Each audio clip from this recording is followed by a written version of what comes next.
We talk a lot about the big things in relationships, love, compatibility, goals. But underneath all that, there's this one essential thing, kind of invisible, that decides if it lasts: trust. Without it, even the strongest love, well, it can just fall apart. So today we're not just talking about the feeling of trust. We're looking at the mechanics, the actual structure that holds up long-term commitment. Okay, let's unpack this.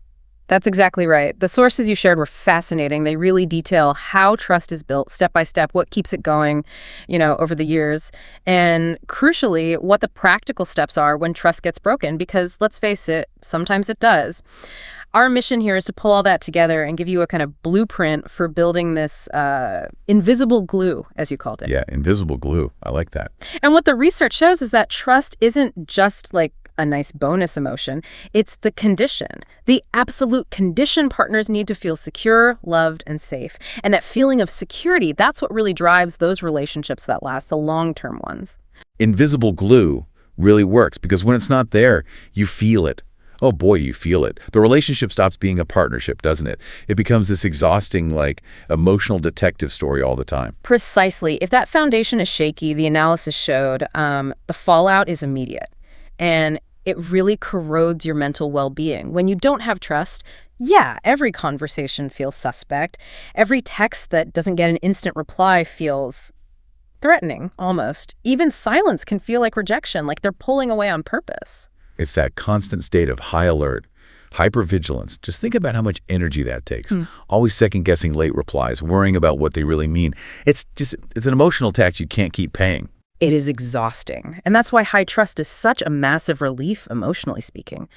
When trust is solid, your partner doesn't have to waste energy questioning your motives. They don't worry if you truly care or if your words match your actions. They just feel secure. And that security, it stabilizes the whole partnership against, pretty much anything life throws at it. Trust acts like an emotional insurance policy, really. Okay, so trust is the foundation. How do we start laying those bricks? The material we looked at makes a strong case that it's not about one huge romantic gesture. It's all about small, consistent actions, especially early on. Absolutely. Trust grows out of a pattern of behavior, not just one big event. Yeah. And in those early stages, those little consistent things, they matter way more than some grand dramatic display.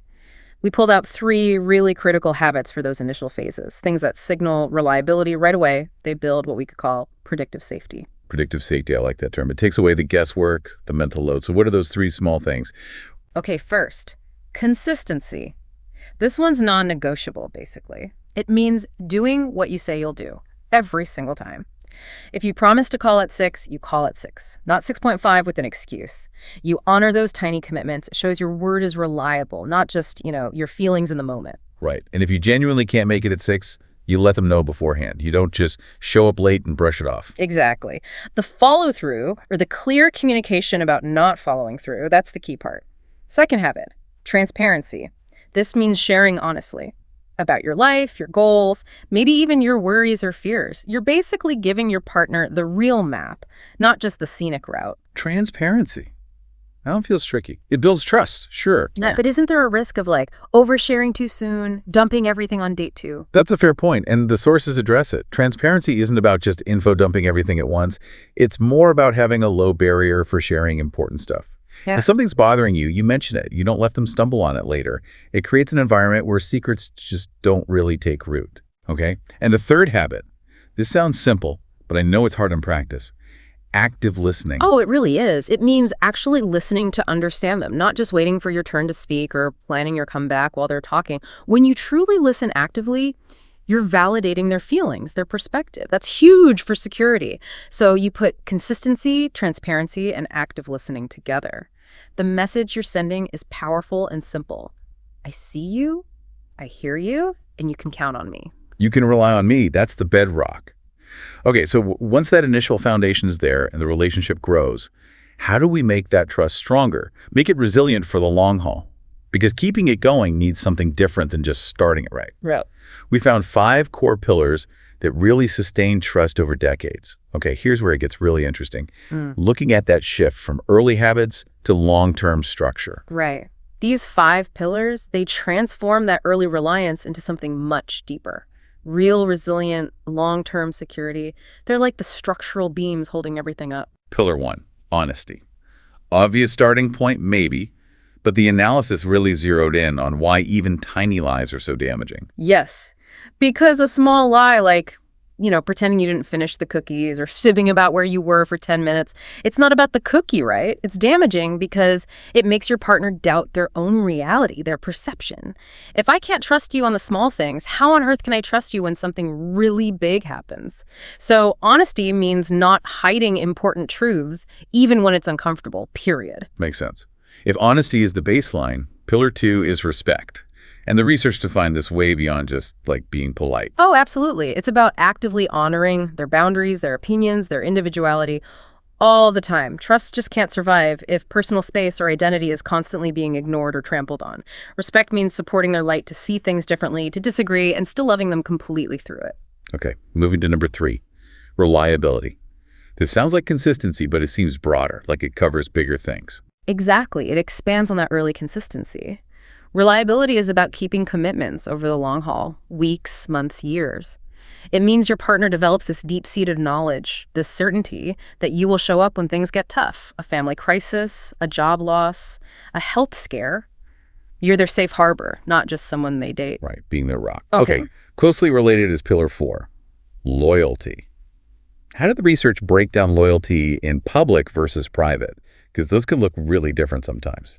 Yeah, that distinction is crucial. Loyalty means having their back unconditionally.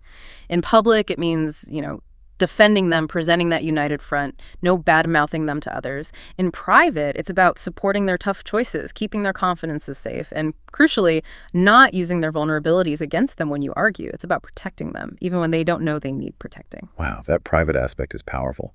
Okay, and the final pillar, the one that sort of manages the emotional side of things, empathy. Empathy might be the most sophisticated pillar. It's the skill of understanding their emotions, not just processing their words. And critically, empathy helps us attribute behavior correctly. This is so important. For example, if your partner seems grumpy, empathy stops you from immediately thinking, oh, what did I do? Or why are they ruining my day? Instead, you think, maybe they had a rough day at work, or maybe they didn't sleep well. That correct attribution stops small misunderstandings from snowballing into huge trust issues. Honesty, respect, reliability, loyalty, and empathy. Got it. Those are the big 5 supports. But even the strongest house needs upkeep, right? What about the day-to-day? Those simple habits that act like microdoses of trust. Yeah, the sources definitely highlighted that ongoing maintenance needs simple daily practices, things that kind of top up the emotional bank account. And they are deceptively simple. Checking in, asking real questions about their day, not just the generic "how was work?" Showing appreciation, thanking them for little things, the stuff that often goes unnoticed. Being vulnerable, sharing a quick thought or worry, even if it feels a bit awkward. Supporting their growth, actively cheering them on with their personal goals. And of course, just maintaining that everyday reliability. Showing up. These microdoses. Yeah. It sounds like they're the antidote to the daily grind, the small stresses that can wear down even a strong foundation if you're not careful. Precisely. They create this atmosphere where trust just kind of naturally thrives. It doesn't require these huge, draining emotional efforts all the time. Okay, but let's be real. Pillars sometimes crack. Things happen. We have to tackle the tough question. Can trust actually be rebuilt after a major mess up? A betrayal, a big lie, a boundary getting completely crossed? The consensus from the material was a clear, yes, it can be rebuilt, but, and this is a huge but, it's one of the hardest emotional lifts you can attempt in a relationship.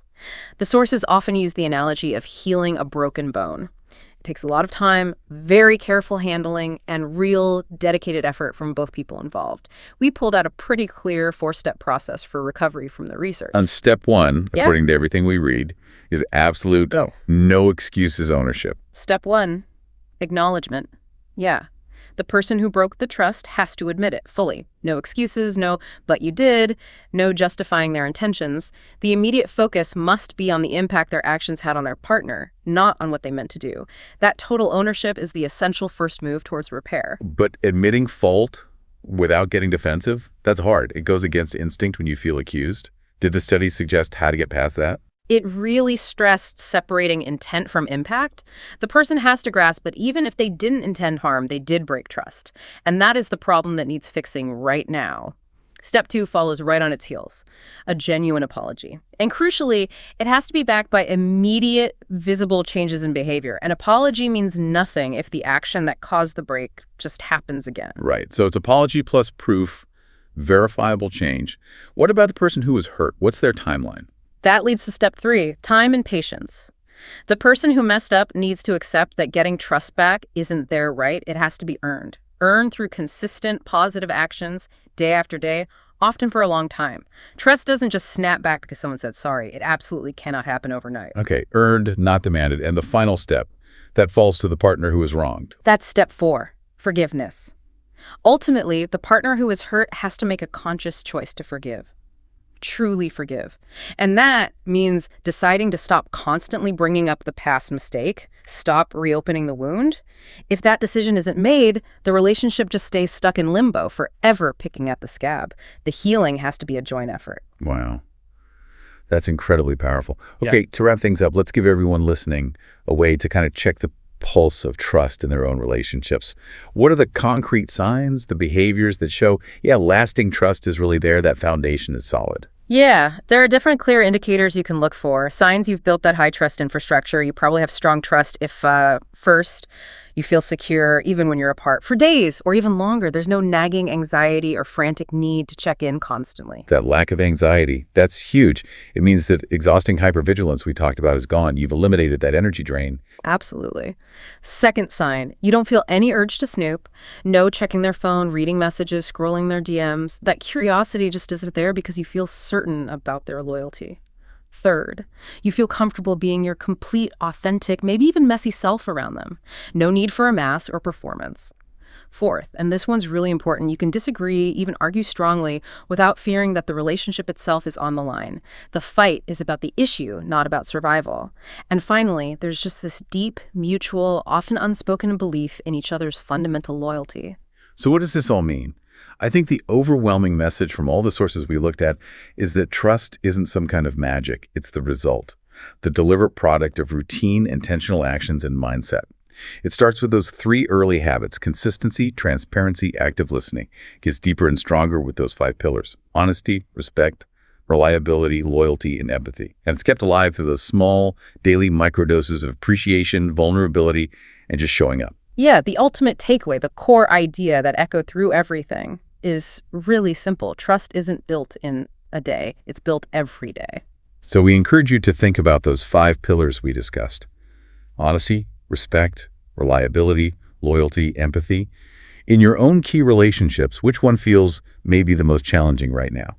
Or maybe needs a bit more attention? And then what's one small daily habit you could start doing, maybe even today, to help reinforce that specific pillar to strengthen that foundation? Thank you for joining us on this deep dive.